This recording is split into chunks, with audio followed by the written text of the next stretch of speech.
The Amazon Kindle line has been slowly refreshed over the past couple months. The Oasis 4 had a mistake leak on Amazon.com as a placeholder. We grabbed an image if you want to see it on our Facebook page.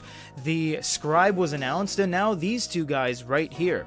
This is not the newest Paperwhite, because that would technically go to the 16 gig variant, but this is the highest quality Paperwhite 5. This is the Signature Edition, and this is the 2022 renew of the all-new Kindle, aka the Kindle Basic. This is the denim one as well, so we're just going to go over the differences and what it kind of looks like to put these two next to each other. If you want to watch individual reviews on these, you can check the video cards that will pop up throughout the video, or you can check the end roll or the information down below. First thing we want to say is the screen size. Why this is 6.8 is because of this. The basic line was getting too advanced, and it started not to make any sense to have a Paperwhite anymore. For example, this has a glow light, this has Bluetooth, this has a 300 ppi screen, this has audio, not on board. Why would you get a Paperwhite anymore? This basically is taking the reins and crossing over into the territory of the Paperwhite line.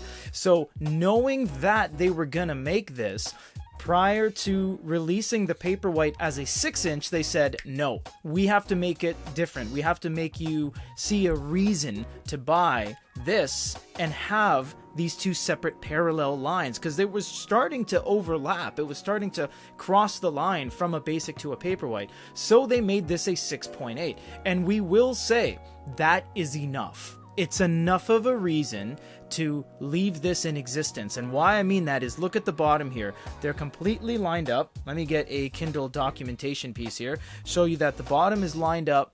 Actually, that could scoot down a bit. There you go. It's lined up at the bottom. Look how much more space there is. You might think it's the same. 6-inch 6.8. Oh, they're both 6. No, not really. In fact, because you measure diagonally, it's significantly bigger. Look at that. You actually lose a lot of real estate buying this guy, and that's the reason you would buy this. Also, we must say, this is getting kind of expensive.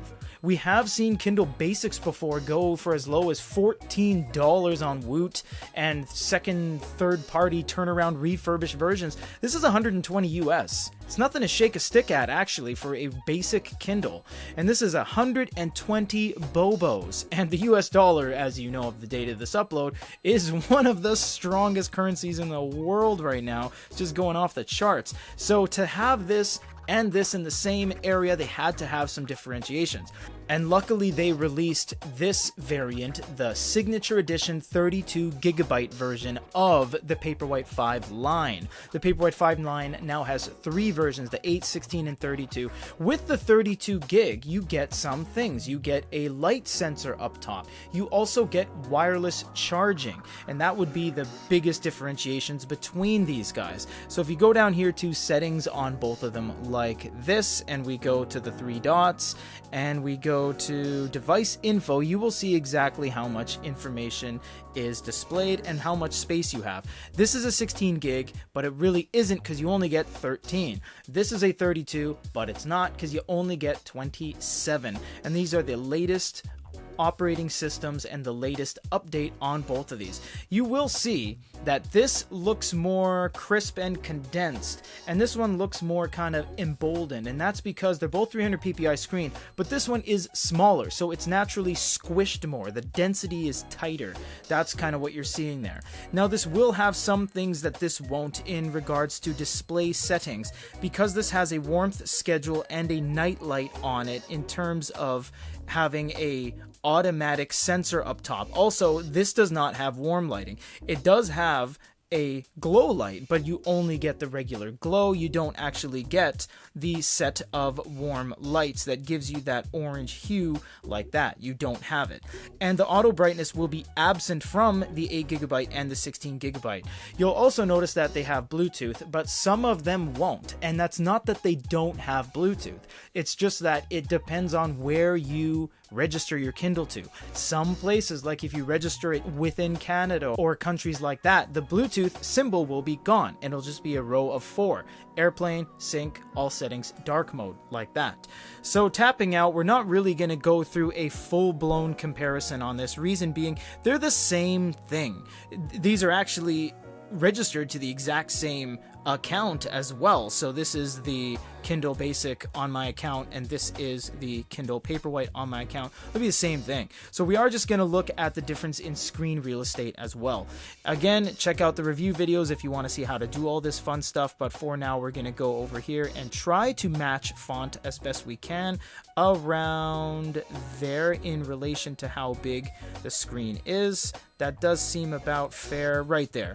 Perfect. So you can see that it is, oh, and look at that. It actually tells you how much more there is to go, because you're actually on Peter's 9th Kindle, which is this one, and it says, would you like to go back to page 82? And that's page 82, because I'm not on page 82 here. If I say that, it'll actually go back to the exact same page. And then this one will say, return to page 96. So it's actually like live contacting your own account and putting little things in place like, you've read this, did you forget this, and things like that. It's kind of cool if you think about it. So in terms of the screen real estate, look how different it is. That's pretty different. It honestly is. You see that when you have it at this font, you only get 2 words side by side before it hits a wall. Obviously, I know you can change the font, but what we're saying is that screen real estate is a thing that is invaluable, and if you start to run out of it, you can't add more. So it's better to have it and not need it than need it and not have it.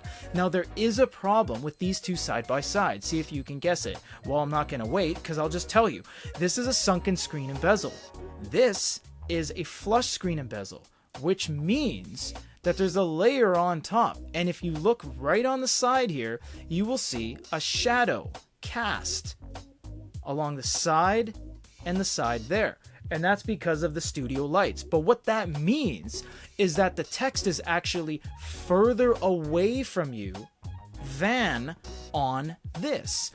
The Kindle Basic feels like the text is more towards the top, and that's because it is. There is no glass layer, and there's no sealant baked on from factory on top of that glass layer, which the Paperwhite 5 Signature Edition has. This has physically 2 more layers of things on top, whereas this doesn't. So with the naked eye, it is actually a little bit better on here. And if we catch some glare, you'll see that the glare is slightly more intense on the flush screen and bezel versus the sunken screen and bezel. It's hard to tell on YouTube and on your phone through an editing software, but take our word for it, it actually is a lot brighter on this. The fact that this has an exposed screen, not really, but it's less things in the way, naturally has more anti-glare properties than something that has a piece of glass on it with a layer trying to counteract the glare on the glass. So that's a big problem right there. Let's go and look at what manga looks like. You'll notice I'm always kind of tapping around and I make mistakes, and that's because Amazon, this is a good time to mention, Amazon always moves its back button. Because there's no home button like on a Nook, it's really hard to find how to go back sometimes. For example, if I'm in the settings, the back button is now gone, and I now have to look and say, where am I? Oh, there's the X right there. And then sometimes when I'm in a book, I have to push it back, and it's not always clear as to how to get home. So on the home screen on both of these, you'll see that your things are in the middle there, and the rest is all store services. That's kind of business as usual from Amazon. They always kind of do that to you. Let's look at this one, which is synchronized on both the accounts, which is Spy Family. I mean, you're here to listen to us talk about it, but I mean, it speaks for itself. It just comes down to the screen size.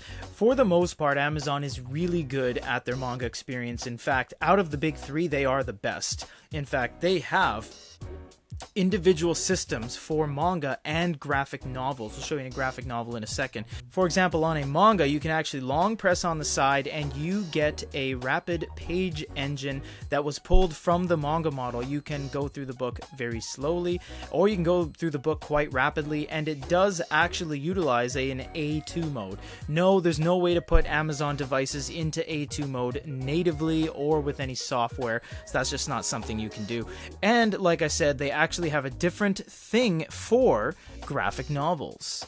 So if you are on a graphic novel, you can actually double tap a cell and it goes into guided view or panel view, in which case it goes panel by panel. And that's really nice because it actually looks pretty good sometimes when it's in almost of a portrait kind of thing. Like that panel, for example, if I double click on that one looks great.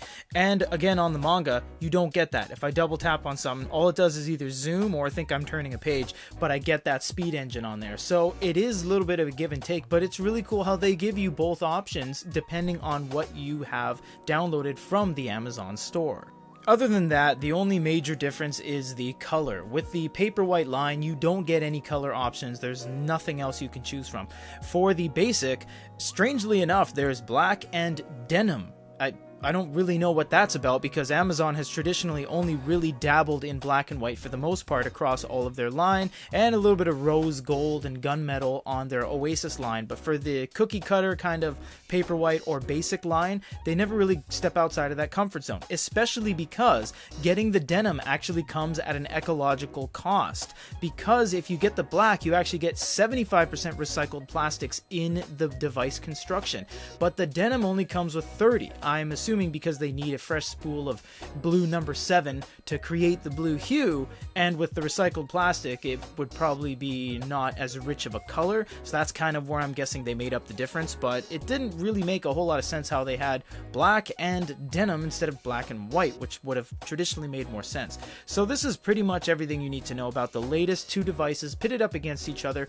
Again, you get two versions of this. You get black or denim, same thing. You get three versions of the Paperwhite. You get 8 gig normal, 16 gig variant, which is a double of the normal, and it's kind of a separate little section, the 32 gig, because it is the Signature Edition. No, you cannot get the Signature Edition in a 16 or an 8 gig variant. You have to pay full pop if you want wireless charging, if you want a light sensor up top on the bezel. For GoodEReader.com, and a comparison between the basic and the Signature Edition, this is Peter.